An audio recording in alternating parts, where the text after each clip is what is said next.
Abbiamo veramente bisogno di una sorta di piano Marshall della salute mentale in questo momento, in tutta Italia, in Veneto, in tutto il mondo probabilmente, perché le conseguenze psicologiche della pandemia stanno diventando un problema estremamente rilevante che ha una serie di impatti economici, sociali, educativi di varia natura. Un piano Marshall per la salute mentale che non può prescindere da nuove risorse è una richiesta forte quella che arriva dall'Ordine regionale delle psicologhe e psicologi del Veneto, destinatarie le istituzioni di ogni ordine e grado. Il Covid ha segnato molti corpi e provato tante menti, troppe.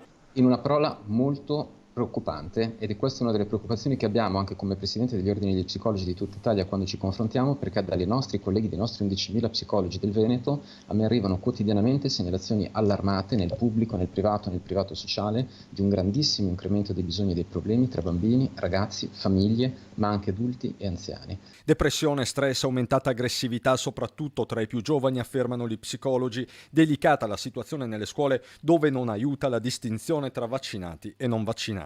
Nel momento in cui però appunto lo switch da tutte le parti passa alla colpevolizzazione dell'altro e quindi allo scaricare una colpa in maniera aggressiva all'altro, è chiaro che a quel punto poi il dialogo interno, il processo interno va a perdersi. Ma non c'è solo l'emergenza legata al Covid, ci sono anche i risvolti degli eventi tragici. Gli incidenti stradali delle ultime settimane, dalla 28 alla 4, testimoniano una problematica ampia. Occuparsi del dolore di chi resta deve essere la priorità. Costruire una rete di cura, una rete di accompagnamento intorno alla persona e alla famiglia, perché quando muore qualcuno è l'intera famiglia che ne viene colpita e che necessita di un atto di cura. Significa sviluppare forme di sostegno e interazioni tra gli enti locali, i comuni, i servizi sociali dei comuni, le forze dell'ordine.